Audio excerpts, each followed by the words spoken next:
Hey everybody, how's it going? Alright, I know this is a little strange, but what you're looking at is a piece of aluminum foil. Why are you looking at aluminum foil? It's simple. I have here below the aluminum foil, I'm processing raw deer meat. And what I'm doing, I'm giving everybody a chance that has the hang up or the squeamish issues about if the meat didn't come from the grocery store, that it's gross, it's nasty, blah blah blah.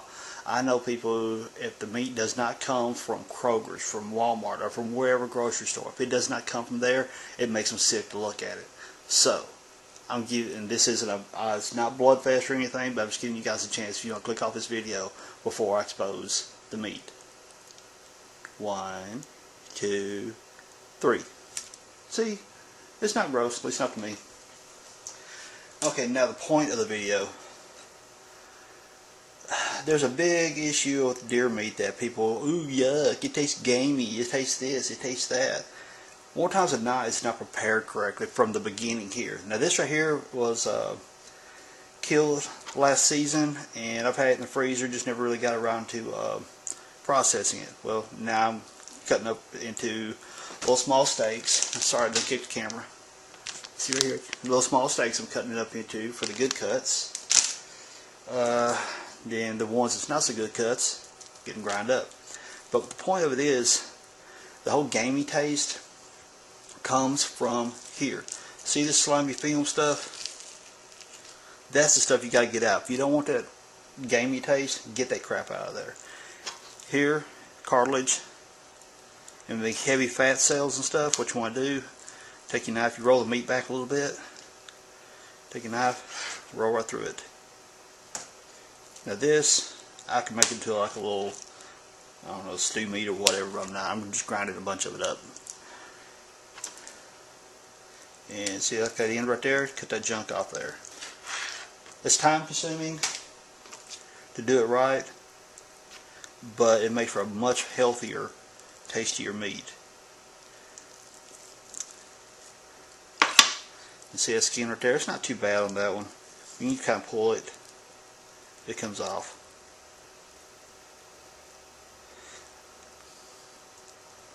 I don't let anybody process deer meat simply because I know too many people who do pay good money to have their deer meat processed, just to find out that the person processing it has mixed a bunch of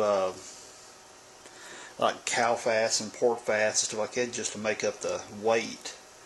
Then when whoever killed the deer to have it processed gets their meat back, they discover that they've got a fraction of the meat that they should have had.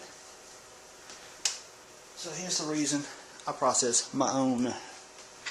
Time consuming, yes. Cheaper, definitely yes. And I know the quality of the meat. Now, let's get into this right here.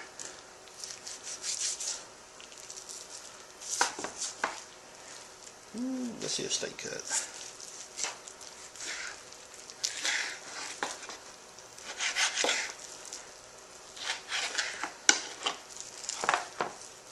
People, this knife has served me for years doing this stuff. I think it's about to finally die. I love ceramic knives. They're not expensive. And they tend to last a very long time. And I've had this thing here for about 3 or 4 years, but I promise you, I have put many, many, many cuts of meat through with this thing. Alright, see that fat? Trim that off. And one more thing too. Notice my cutting board. I'm not using wood cutting boards. Why? Wooden cutting boards will absorb the bacteria and stuff that's in the meat. So next time you go, yes, you can wash it and you scrub it down real well and all that, but the wood boards will absorb all the bacteria and it may pass it on from one meat session to the next.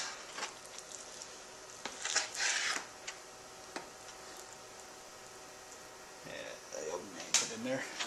So get good cutting boards, the plastic cutting boards, and you see right through here. I don't know if you can see or not. You can see the troughs to where this is where all your liquids is going to collect up at as you're trimming out the meat. Now, like I said, I've had this in the freezer. It's not that bloody because it's not a fresh kill. But whenever it is a fresh kill, I promise there's blood everywhere. But what I do with the meat right after the deer's bagged and I get everything cut out, I will soak the meat several times in, in cold water. Put a little salt into it because it pulls all the blood out of the meat that way.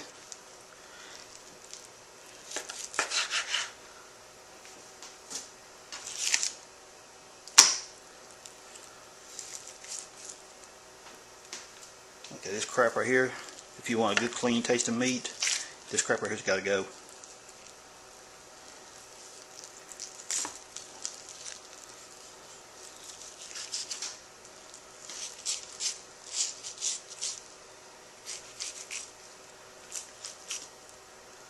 See, like that, a skin right there.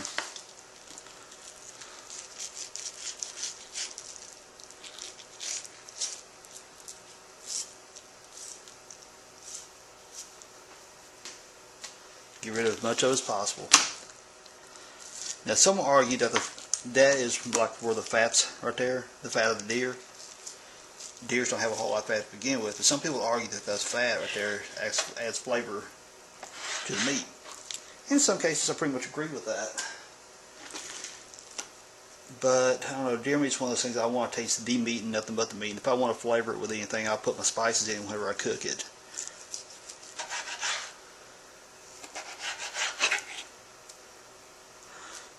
Put that to the grinder. Let's see. Check the meat here. Get on the back side, let's clean this up.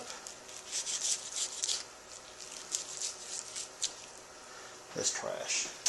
It's nasty looking stuff right there. I don't like all that crap right there. Gotta go.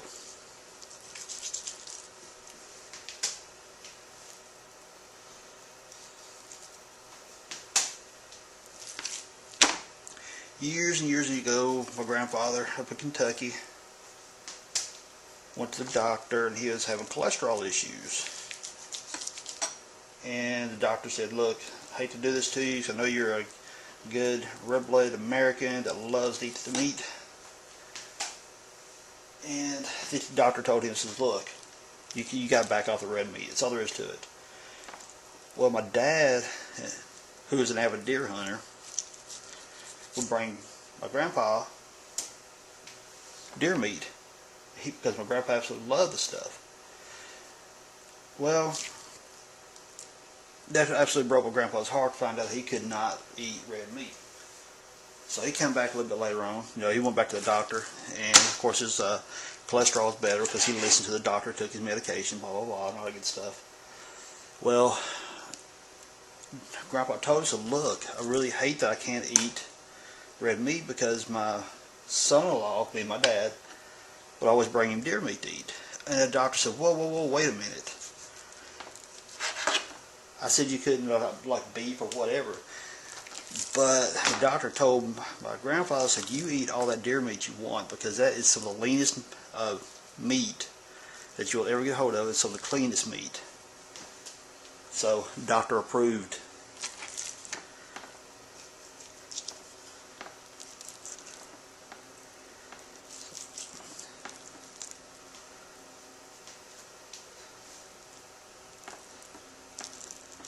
So, again, I mean, I know people have hang-ups on if it don't come from the grocery store that's gross, nasty, or whatever the heck. I'm definitely, obviously, not one of those people. I love this stuff. You can't wait for deer season to roll around again for another round. That's a good cut of meat right there. Pull that skin off right there. See right here. That right there. Gotta go.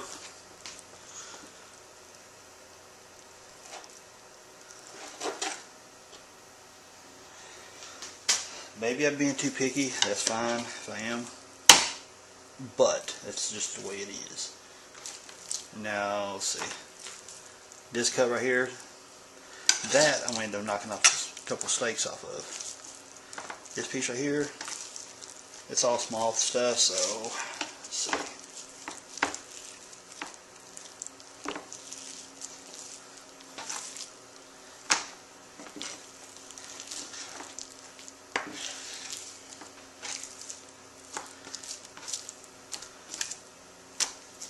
Trim this out. People, be careful when you got slinging the knife around stuff. Keep your fingers out of there because you don't want your fingers to end up in there getting chopped open.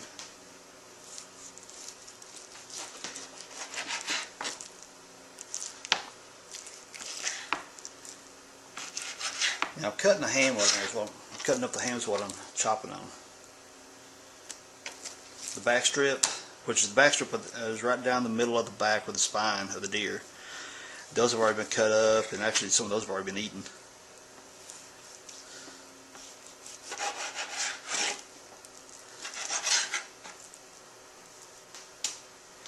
Now, what can we do with this little right here? We can cut it up into stew, for like some good old beef stew or something. Well, actually deer stew in this case. See, look at that doggone film right there.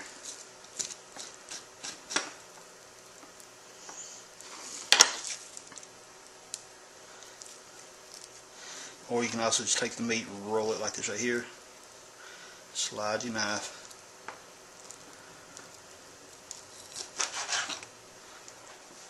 And I'll grind that one. So, there we kind of got a choice. We can make some stew meat out of it, which I ain't got enough to go with it, so it's kind of pointless. Or, see, you can do it like that, make some little thin strip steaks. Or if you cut them like this, something me and my boys would call medallions, little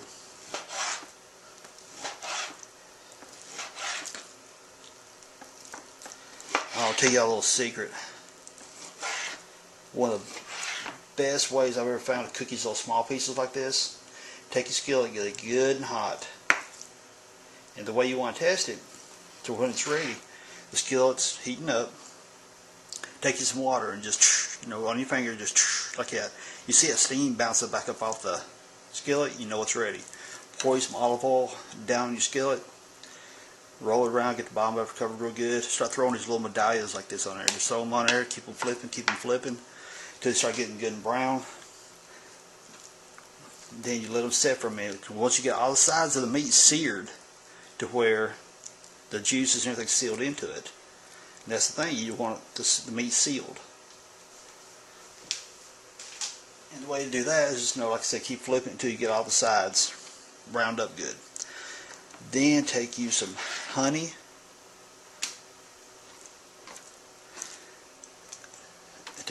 and brown sugar and mix it up in a bowl. We're talking probably 2 tablespoons of honey, 2 tablespoons of brown sugar. Mix it up real good till it's a pasty thing. Throw it in the microwave and melt it. And once you get it melted, and this right here, you know what, flip it around a little bit more. Take and pour that stuff into the pan and flip this stuff around in it. You want to cover your meat, cover this meat right here in that honey mix. And what it does, all that honey and all that stuff caramelizes to the meat.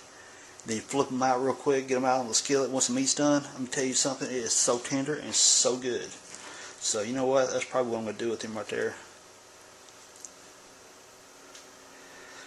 So I'll set them back here for now. Alright, tell you what, this right here, one more cut.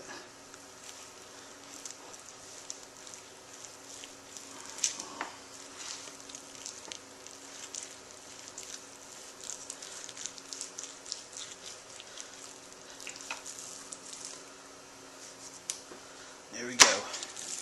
2 good sized steaks. And that's some fine eating right there now. Alright. Now let's kind of roll over here for one quick shot. Alright. See the meat right here? This is old school meat grinder my dad has. So you just pile it all up in there and you start turning the handle. Now this sound's gonna make a lot of gross sounds, so you know, if you don't want to hear it, turn down your volume.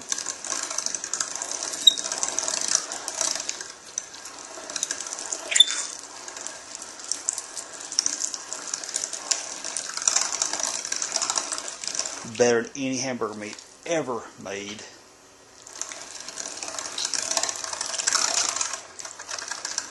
And notice where I've got my fingers here. I'm taking my fingers, because the roller does like this. I'm taking the meat and tucking it like that, but be sure not to get your fingers down too deep. and get pinched by that wheel down there, that roller, corkscrew, whatever you want to call it.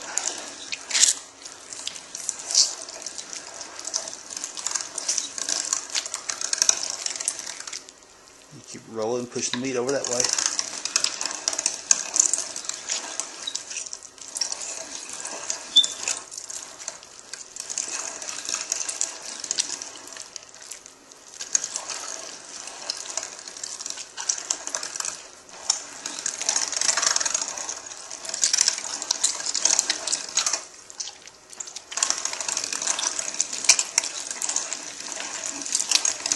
And you see right inside there, for those who've never used these things, see this right here? It turns, it rotates, it pushes the meat this way. And what happens inside this part right here, there's a set of blades inside there that rotate too. And as those stuff right here, as this screw right here, this press, is pressing the meat that way, and those blades are rotating, cutting the meat. But then, as it does that,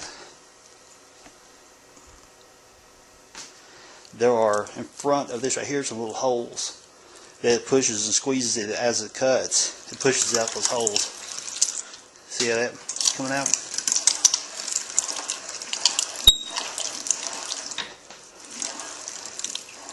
So there you go, everybody. Now at this point, you can bag this stuff up and freeze it for burgers later if you want to. Or put in your spaghetti or whatever you want to cook it in. And my steaks over there, I'm going to finish chopping up some of the small pieces and run them through the grinder. I'll bag up my steaks and prepare them for later. So anyway, I was setting up some deer meat here. I just want to give you guys a quick video on what the tips and things I use to do it with. So everyone, if you like my video, give me a thumbs up. Thank you to everyone who has subscribed to my channel. And everyone for the great comments. I really do appreciate it. So everyone, thank you for checking it out. Share the video, give me a thumbs up, subscribe if you haven't. Everyone have a great day. Peace out. See y'all. Now, one thing I wanted to point out to you guys. Alright, I told you guys I've had this meat in the freezer. I've soaked it for a long time to get as much blood out of it as possible. Now, like I said, I froze it for a while, poured it out, and now I'm grinding it up to process it. Now, if it were a fresh kill, within, even after soaking it for a day or so in the water, getting all the much blood as you can out of it, when you put it in the grinder and you're turning the grinder, meat's coming out here, but often what happens, there's enough blood still in the meat that here it puddles up, ends up running out back here. So what I've done to keep from making a mess, I've got some a trash bag laid there. Then I've got those shop towels. So whenever it drips out of the back of this, it drips down, hits that rag, soaks everything up so it doesn't make a mess. And of course the trash bag prevents it from actually getting onto the floor to begin with. So I just wanted to point that out to you guys real quick.